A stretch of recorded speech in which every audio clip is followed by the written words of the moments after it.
Nongeye kuguha ikaze we mukunzi w'ikiganiro Nutrition Rainbow cyangwa se imirire ishingiye ku mabara atandukanye y'imboga ndetse n'imbuto.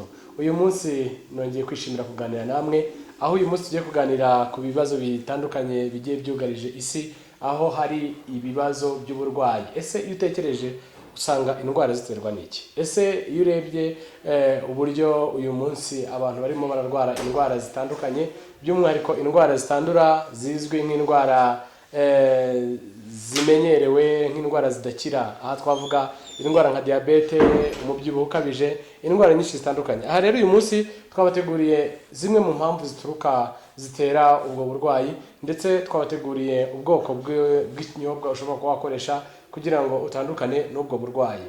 Kimwe rero mu bintu bitera indwara ni ikintu twita umwanda. Ese iyo utekereje umwanda wumva uturuka kuki? Nibyo tugiye kubana muri iki kiganiro. Njye ndi Samuel Uwihanganye. Iki ni ikiganiro cya Company Rainbow Health Food, ndetse channel yanyu ni Rainbow Health Food. Ndagushimira wowe wamaze gukora subscribe, wowe utarayikora ndagira nkubwire yuko uri muracikwa cyane, gerageza uyikore. Ikindi iki kiganiro ushobora kuba wagisangiza inshuti zawe, ushobora no kureba muri description y'iyi video ukabonaho ibindi biganiro byinshi bitandukanye twagiye dukora, aho twagiye dufasha abantu bafite ibibazo by'umubyibuho ukabije, aho twagiye dusobanura igitera umubyibuho ukabije, ndetse aho twagiye tunavuga icyo wakora mu gihe nanone ufite ibiro bikeya kugira ngo bizamure, ndetse twagiye tubona ubwiza bw'imbuto ndetse n'imboga wakoresha mu gihe ushaka gutakaza ibiro, n'ibindi biganiro byinshi bitandukanye. Ndagushimiye rero wowe wafashe umwanzuro wo kureba kino kiganiro. Reka dutangire. Aha ngaha twabateguriye ubwoko bwa ji cyangwa se ikinyobwa ushobora kuba wakoresha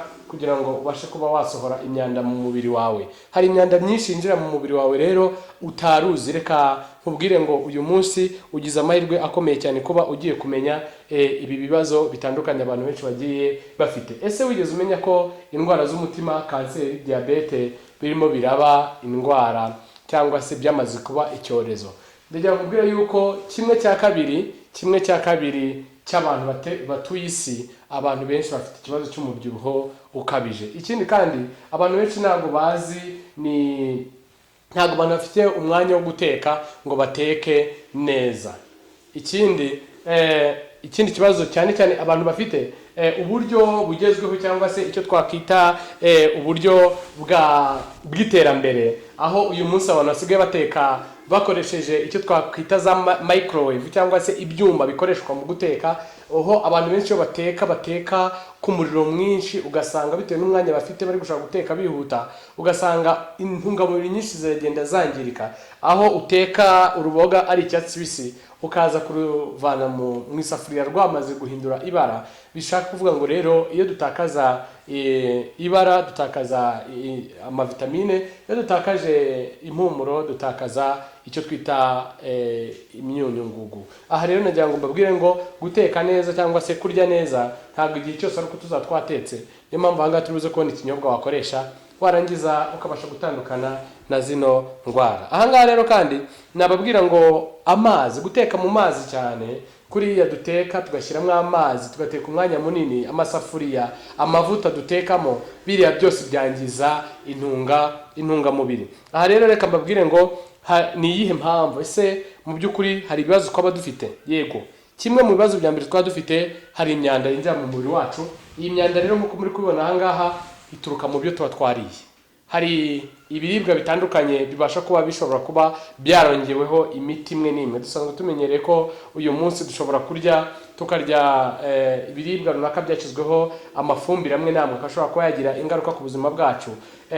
Uyu munsi dufite ibiribwa bitandukanye byaba byakorewe mu nganda ndetse n'ibindi. Dufite ibinyobwa bitandukanye byagiye byongerwamo ibihindura ibara, byongewemo amasukari. Ibyo byose biri mu biri gutera uburwayi bugiye butandukanye, by'umwihariko byinjiza imyanda mu mubiri wacu. Ikindi, amazi atari meza. Abantu benshi ntabwo babasha kubona amazi meza, bityo biri mu mpamvu zikomeye zituma habaho uburwayi buturuka ku isuku nkeya. Igihe cyose rero ni ngombwa ko niba ugiye gutegura ibyo kurya ugomba kwita ku isuku cyane, kuko indwara nyinshi ziri kwinjira mu mubiri wacu harimo n'izo twita nka za kanseri n'izindi, zose zituruka ku kuba hari imyanda iba yinjiye mu mubiri wacu. Ese wakora iki mu gihe wamaze guhura na buno burwayi? Nibyo uri buze kugenda ubona muri iki kiganiro, ukomeze kino kiganiro kugeza ukirangije. Ntabwo ari byo byonyine rero, dufite telefone dukoresha,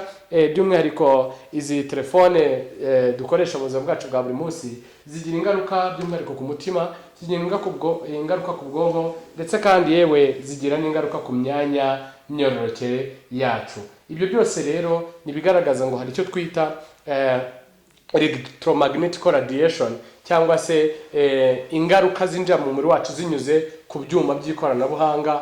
Umwuka duhumeka nawo ubwawo wamaze kwandura, aho iyo duhumeka imodoka iyo zitambuka zisohora ibyotsi, ibyo byose rero tukaza kubyinjiza mu mubiri wacu ugasanga birimo biradutera uburwayi. Hari impumuro cyangwa se umwotsi w'itabi. Abanywa itabi ushobora kuba utarinywa ariko ubana n'urinywa cyangwa se watambutse aho urinywa ari. Uyu mwotsi rero nawo uragenda warangiza ukajya mu bihaha byacu, kandi dushobora kudutera indwara zirimo na kanseri n'ibindi. Ikindi, hari imiti tunywa iyo twarwaye rimwe na rimwe, tuba dukeneye kwitabwaho na muganga, ariko hari abantu benshi biyandikira imiti, ugasanga urarwara umutwe ukahita ufata ikinini, urarwara umugongo ukahita ufata ibigabanya uburibwe, urajya mu mihango, umwana ajya mu mihango akumva imihango iramubabaza akahita afata painkiller cyangwa se imiti igabanya uburibwe. Biriya byose ushobora gukoresha imiti nabi ikakubera uburozi. Ese niki twakora nyuma yuko tumaze kubona ko biriya byose twamaze kugenda duhura nabyo? Twabigenza gute? Twakiyitaho gute? Nta kindi, food is medicine, cyangwa se ibyo kurya byacu ni umuti. Twe muri Rainbow Health Food rero tugufitiye ubujyanama ku mirire, tukagira kandi inyunganira mirire, ndetse kandi twakugira inama yo kwita ku biribwa bitandukanye, by'umwihariko imboga ndetse n'imbuto biri mu mabara agiye atandukanye. Bikasha kugufasha rero kugira ubuzima bwiza, bikasha kugufasha cyane gusora iriya myanda cyangwa se buriya burozi bugenda bwinjira mu mubiri wacu, ndetse kandi ukabasha gukira indwara zitandukanye. Aha twavuga nk'ibibazo bijyanye na za amibe, aha twavuga ibibazo by'isukari nyinshi, aha twavuga kandi nanone ibibazo bijyanye n'umuvuduko w'amaraso. Aha twavuga ko dufite inyunganiramirire zishinzwe kujya mu mubiri zigasohora zikavana imyanda mu mubiri wawe, hagasigara hasa neza, n'ibindi byinshi bitandukanye. Aha rero uyu munsi muri iki kiganiro, nyuma yuko tumaze kubereka bino bintu byose, twahisemo kubategurira ubwoko bwa ji twita detox juice, cyangwa se ji ushobora kuba wakoresha kugira ngo ukorere isuku mu mubiri wawe, ikuvanire imyanda mu mubiri wawe. Muri cya gihe wari ukumva wabyimbye, imyanda ivemo. Muri cya gihe ufite ibibazo bitandukanye, harimo nk'ibibazo cyane cyane twavuga kumva ufite umunaniro, kumva ushobora kuryama ntusinzire neza, ushobora kugira stress kubera ko mu mubiri harimo imyanda. Ese wakora iki? Ubane natwe maze ugende ureba ibyo wakoresha hamwe na Rainbow Health Food. Wakoze cyane rero, reka tubirebe. Yego, mu gutunganya rero imboga cyangwa se ji, by'umwihariko ibi bintu biba biri buze kuba ari ibintu bibisi, ikintu cya mbere ugomba kwitaho cyane ni isuku nshuti yanjye, kuko turi kuvuga imyanda, turi kuvuga indwara nyinshi zurira ku mwanda. Rero icyo igihe cyose nuko za mboga zawe zigomba kuba ari uzironze, kandi zironze ku mazi amanuka, ukaba wazironze neza, ukaba wakarabye intoki neza, cyangwa se ukaba wahitamo kwambara ga, mu rwego rw'uko buriya ntabwo ari byiza gutegura ibintu abantu bakoresha, by'umwihariko ukoresha intoki zakoze ahantu hagiye hatandukanye. So ahangaha rero muri ji tugiye gukora, turaza gukoresha epinari. Ese epinari akamaro kazo waba ukazi? Reka maze nkubwire akamaro ka epinari. Epinari ni nziza cyane kubera yuko zibasha kurwanya ibibazo by'amaso, ibasha kuba ikungayemo cyane vitamini A. Vitamini A rero murayizi cyane ku bibazo gufasha amaso cyane. Ikindi kandi nanone epinari yongera amaraso ku rwego rwo hejuru. Epinari tuzagenda tureba akamaro kayo ni kenshi, ariko mu kindi kintu nakubwira nuko muri epinari habasha kubonekamo uburyo bwo kuvana uburozi mu mubiri, koza, gusukura mu mubiri wacu. Izi rero ni epinari. Nyuma ya epinari kandi turaza gukenera indimu, lemon. Iyi ndimu ntabwo ari indimu yose, turaza gukenera igisate gitoya cyane, igisate cy'indimu. Nyuma rero kandi y'indimu turaza gukenera kokombure nziza. Nanone kandi turaza gukenera urubuto rwitwa avoka, nyuma kandi tuze gukenera urubuto rwitwa pome. Ahangaha ibi ni ibiribwa turubuze gukenera biri mu bwoko bw'icyatsi kibisi. Reka nkubwire ngo uretse ibyo ngibyo turaza gukenera amazi meza, amazi ashobora kuba atetse. Nanone kandi turaza gukenera aka kamashini, ariko abatabasha kubona kano kamashini ushobora kwikoreshereza isekuru yawe nta kibazo, ukabisekura warangiza ukaza kubitunganya. Reka twinjire muri gikorwa nyirizina cyo gutunganya iyi ji yacu. Mu gukata rero epinari zacu n'iki gihe n'aka gati kasa nakorohereye ubasha kugashyiramo. Turadukata rero tugiye gutunganya iyakoreshwa nibura n'umuntu umwe, niyo mpamvu turi buze gukoresha epinari zitari nyinshi. Tuno dutatu twonyine turaba duhagije. Turadukata neza rero.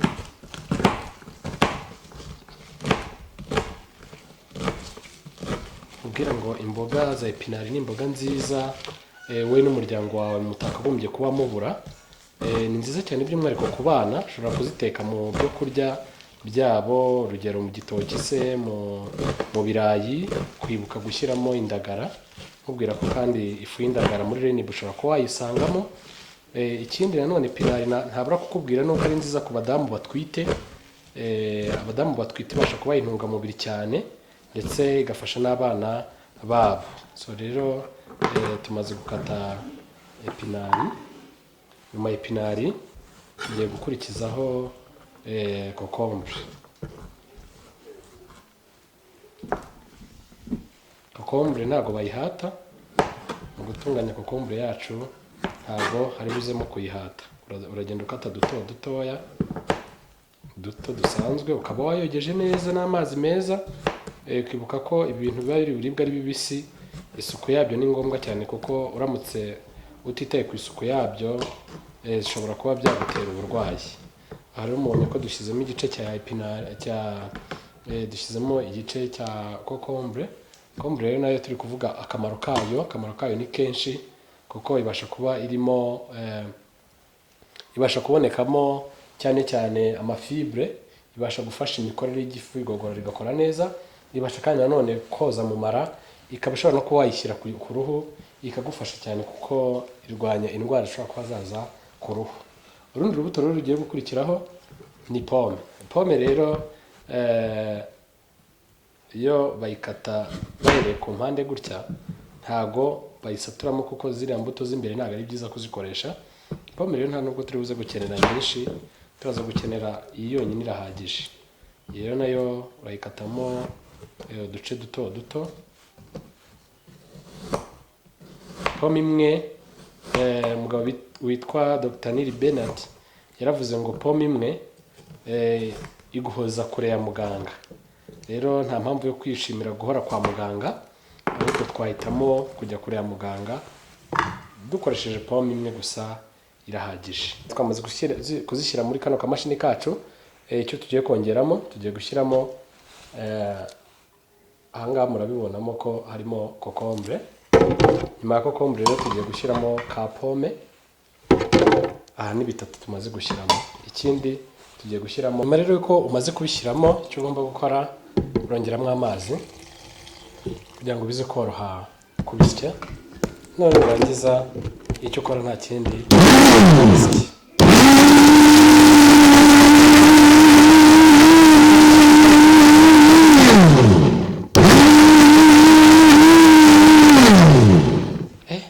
urabona uko ibara rirasa n'icyatsi kibisi. Icyatsi kibisi rero ni cyiza cyane mu buryo bwo gufasha umubiri wawe. Reka twongeremo noneho avoka.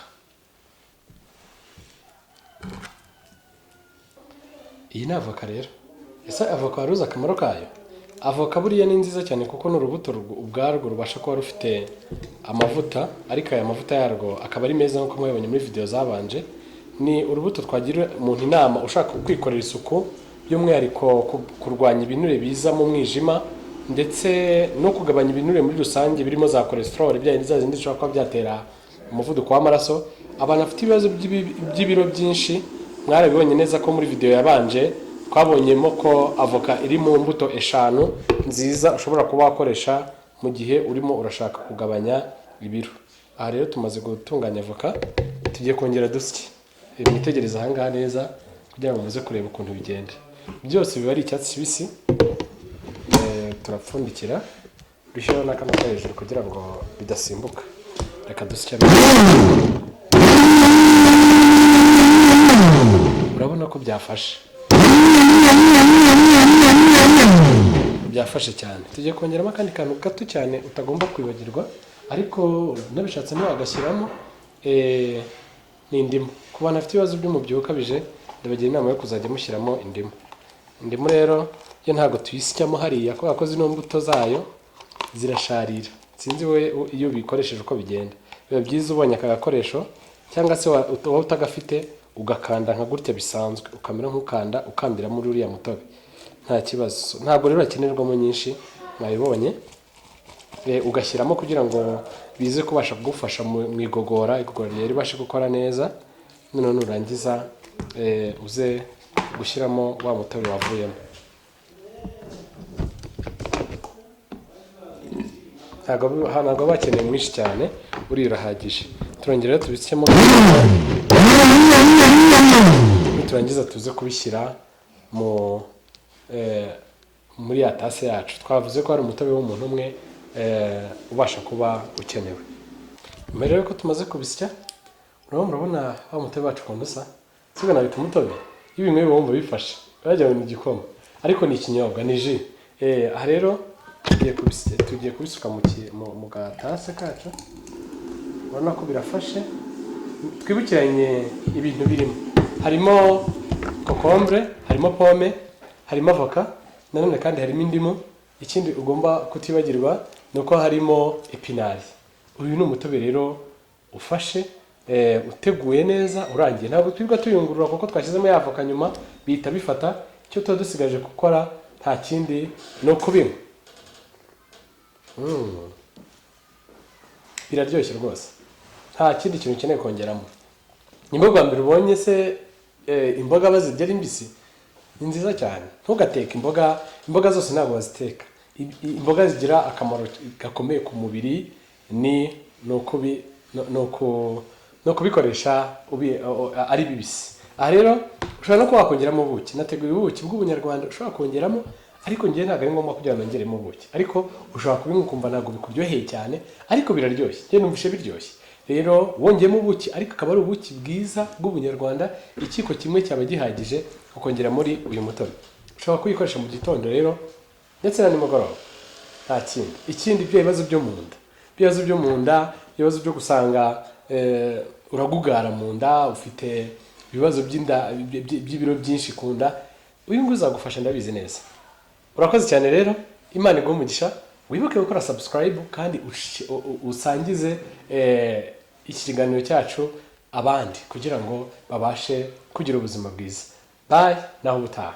Nimero ya telefone ushobora kuba wakifashisha hari 078 55 8 77 88 078 55 8 77 88. Dukorera hano mu mujyi wa Kigali mu karere ka Nyarugenge mu nyubako yitwa Mike, ndetse kandi no mu ntara tubasha kuba twakorerayo. Aha rero twabonye ya ji yacu ko yamaze kuboneka, mwabonye ukuntu yari imeze, mwumvishe ukuntu iryoshye, uzatubwire. Bye, urakoze.